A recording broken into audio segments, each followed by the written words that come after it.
AP ఎన్నికల్లో Godavari గట్టెక్కితేనే CM పీఠం దక్కుతుందా? East గోదావరిలో ఓట్లు పడిన పార్టీలకే అధికారం చిక్కుతుందా?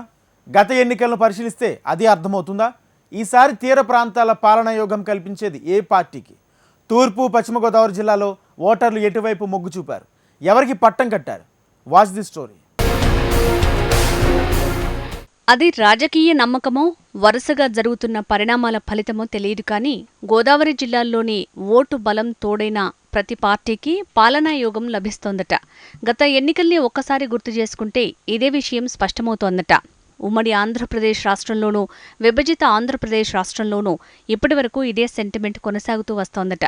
అయితే ఈసారి కూడా అదే జరుగుతుందని తెలుగుదేశం, జనసేన, బీజేపీ కూటమి నాయకులు ధీమా వ్యక్తం చేస్తోంటే అధికార పార్టీ నాయకులు మాత్రం ఈ సెంటిమెంట్ ప్రస్తుతం జరిగిన ఎన్నికల్లో ఫలించదని చెప్తున్నారట. 1983 నుంచి జరిగిన ప్రతి ఎన్నికల్లోనూ ఈ గోదావరి ఓటర్ల తీర్పే అత్యంత కీలకంగా మారుతుంది. 2009 నియోజకవర్గ పునర్విభజన ముందు వరకు ఈ రెండు జిల్లాల్లో ఏకంగా 37 స్థానాలుండేవి.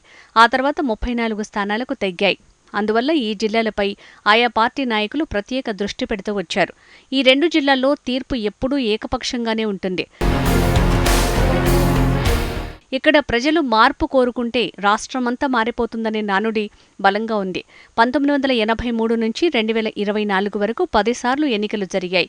ప్రస్తుతం జరిగిన ఎన్నికల లెక్కింపు జరగాల్సి ఉన్నందున మిగిలిన 9 సార్లు ఈ గోదావరి జిల్లాల గాలిని బట్టే తీర్పులు వచ్చాయి. ఆయా పార్టీల నాయకులు ముఖ్యమంత్రి పీఠాలు దక్కించుకున్నారు. ఇక్కడ ప్రజలు 1983, 85, 94, 99, 2014 ఎన్నికల్లో తెలుగుదేశం పార్టీకి అండగా నిలిచారు. అలాగే 1989, 2004, 2009 ఎన్నికల్లో కాంగ్రెస్ పార్టీకి, 2019 ఎన్నికల్లో వైఎస్ఆర్ పార్టీకి పట్టం కట్టారు. అంటే అధిక శాతం తెలుగుదేశం పార్టీ వైపే మొగ్గు చూపారు. రాష్ట్రంలోనే అత్యధిక నియోజకవర్గాలున్న ఉమ్మడి తూర్పుగోదావరి జిల్లాలో తీర్పు ఎప్పుడూ ఏకపక్షంగానే ఉంటుంది. 21 నియోజకవర్గాలుండే ఈ జిల్లాలో ప్రస్తుతం 19 స్థానాలున్నాయి. తెలుగుదేశం పార్టీ తొలిసారిగా పోటీ చేసిన 1983లో ఈ జిల్లాలోని 21 స్థానాలు ఆ పార్టీ కైవసం చేసుకుని చరిత్ర సృష్టించింది. ఇప్పటికీ ఆ రికార్డును ఎవరూ సాధించలేకపోయారు. ప్రతిపక్షాలకు ఒక్క సీటు కూడా దక్కలేదు. 1985లో మాత్రం 20 స్థానాల్లో టీడీపీ గెలుచుకోగా 1 స్థానంలో కాంగ్రెస్ గెలిచింది. కాపు నేత వంగవీటి మోహనరంగ హత్య అనంతరం 1989లో జరిగిన ఎన్నికల్లో కాంగ్రెస్ పార్టీ ఈ జిల్లాలో 17 స్థానాలను దక్కించుకుంది. టీడీపీ 4 స్థానాలకే పరిమితమైంది. ఇక 1994 ఎన్నికల్లో మళ్లీ టీడీపీనే విజయ ఢంకా మోగించింది. ఏకంగా 19 స్థానాల్లో టీడీపీ గెలవగా 1 స్థానానికి కాంగ్రెస్ పరిమితమైంది. ఇండిపెండెంట్గా గెలిచిన తోట త్రిమూర్తులు ఆ తర్వాత తెలుగుదేశం పార్టీలో చేరిపోయారు. దీంతో టీడీపీ బలం 20కి చేరింది. 1999లో కూడా టీడీపీ విజయం సాధించింది. 18 స్థానాల్లో టీడీపీ గెలుచుకోగా కాంగ్రెస్, బీజేపీ, ఇండిపెండెంట్ ఒక్కొక్క స్థానాన్ని గెలుచుకున్నారు. 2004లో కాంగ్రెస్ పార్టీ సత్తా చాటింది. ఆ పార్టీకి 16 స్థానాలు రాగా ఆ పార్టీ మద్దతుతో ఇద్దరూ స్వతంత్రంగా గెలిచి కాంగ్రెస్లో చేరారు. అంటే 18 స్థానాలు గెలుచుకున్నట్టు లెక్క. టీడీపీకి 2, బీజేపీకి 1 స్థానం వచ్చాయి. 2009లో ప్రజారాజ్యం పార్టీ కూడా రావడంతో ఈ స్థానంలో ఆ పార్టీ ప్రభావం గట్టిగానే ఉంది. కాంగ్రెస్ 11 స్థానాల్లో గెలుచుకోగా టీడీపీ, ప్రజారాజ్యం 4 స్థానాల చొప్పున విజయం సాధించాయి.